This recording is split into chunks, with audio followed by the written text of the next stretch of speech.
Assalamualaikum warahmatullahi wabarakatuh. Kembali lagi bersama saya Anggo Setionugroho. Saya adalah guru informatika di SMA Negeri 1 Bengkulu Tengah.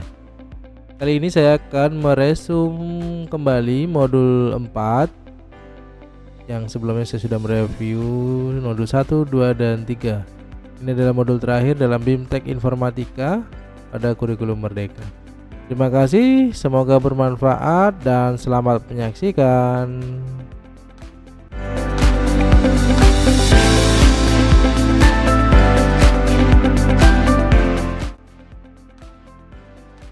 Yang pertama adalah pemikiran yang reflektif terkait dengan pengalaman belajar modul mandiri ini tentang modul pedagogik ini, teman-teman. Apa saja pengalaman belajar yang baru saja diperoleh? Wah, tentu saja banyak sekali pengalaman belajar saya selama belajar modul 4 ini ya, teman-teman. Yang pertama adalah prinsip-prinsip pedagogik ya. Kemudian yang kedua ada pembelajaran berorientasi pada keterampilan berpikir tingkat tinggi. Yang keempat adalah yang ketiga ya, integrasi pembelajaran dengan kerangka kerja TIPEK ya, tentunya dengan menerapkan teknologi ini ya. Kemudian desain pembelajaran dan mengembangkan modul ajar. Bagaimana emosi-emosi yang dirasakan terkait dengan pengalaman belajar. Wah, emosinya ya. Tentunya saya selalu bersemangat selama mengikuti belajar mandiri ini. Karena apa? Karena saya ingin sekali mampu merancang silabus dan asesmen. Nah, sesuai dengan karakteristik peserta didik dan sarana dan prasarana yang ada di sekolah atau lingkungan belajar peserta didik. Berikutnya adalah apa saja yang sudah baik berkaitan dengan proses belajar.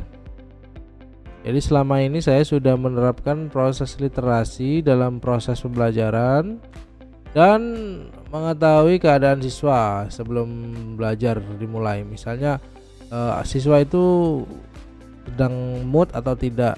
Jadi kalau tidak mood ya kita buat permainan dulu supaya anak-anak itu berkonsentrasi dulu, siap menerima pelajaran dari kita. Selanjutnya adalah apa saja yang perlu diperbaiki terkait dengan proses belajar. Jadi yang perlu saya perbaiki adalah tentang survei gaya belajarnya ya. Jadi harus tahu dulu gaya belajar yang mau dipakai selama proses belajar. Kita harus bisa menaungi seluruh siswa karena dalam satu kelas itu banyak sekali model-model anak atau gaya-gaya belajar anak. Ada yang suka visual, ada yang suka audio, ada yang suka dengan kinestetik ya. Itu harus kita sesuaikan gaya belajarnya supaya seluruh siswa bisa terakomodir tentunya.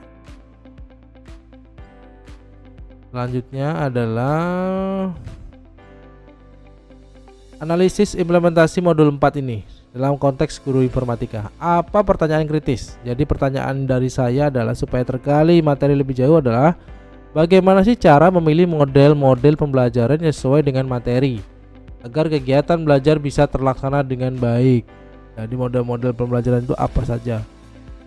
Atau problem based learning ya, atau yang lainnya tentunya. Ini bagaimana cara memilihnya gitu supaya tepat dalam pembelajaran. Itu pertanyaan dari saya. Berikutnya adalah wawasan baru dari materi yang dipelajari. Nah, ini banyak sekali materi yang saya dapatkan selama proses belajar modul 4.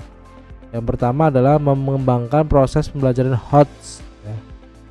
High Order Thinking Skill. Nah, pelajaran dengan berorientasi berpikir tingkat tinggi tentunya. Merancang silabus dan asesmen sesuai karakteristik peserta didik serta sarpras yang ada di sekolah. Terus saya juga mendapatkan wawasan baru tentang mengimplementasikan model-model pembelajaran informatika dengan atau tanpa fasilitas TIK. Contohnya plugged dan unplugged. Berikutnya masih dianalisis ya. Apa tantangan yang sesuai dengan konteks asal guru informatika? Tantangannya adalah Sebagai guru informatika yang pendidikannya S1-nya itu non pendidikan, itu tantangannya adalah bagaimana merancang pembelajaran yang menarik dan inovatif dalam bentuk modul ajar sesuai dengan teori-teori belajar. Nah, itu kami masih kesulitan ya dalam proses perancangan itu. Lanjut di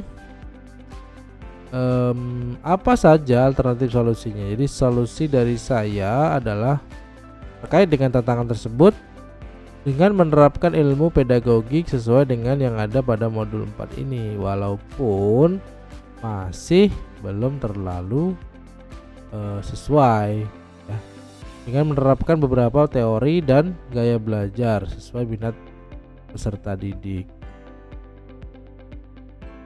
Lanjut di keterhubungan topik yang dipelajari, pengalaman di masa lalu.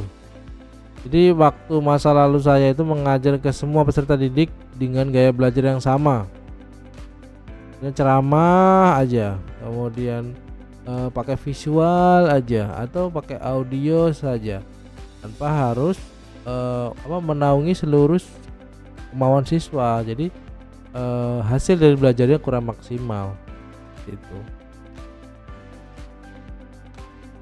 Penerapannya di masa depan apa? Jadi sebelum belajar tentunya di awal semester itu harus melakukan survei gaya belajar dulu.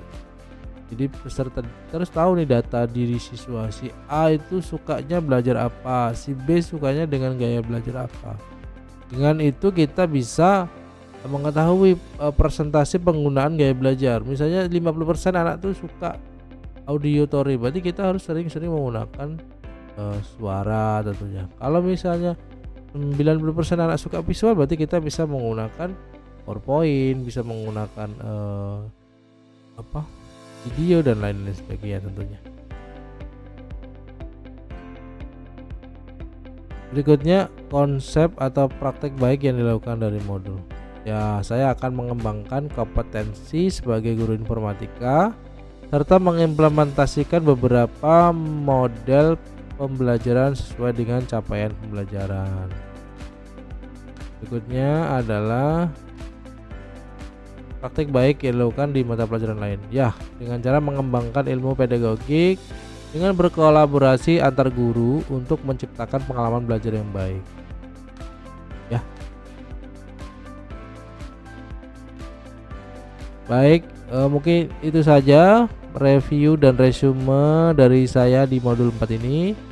Semoga bermanfaat dan terima kasih. Saya akhiri. Assalamualaikum warahmatullahi wabarakatuh.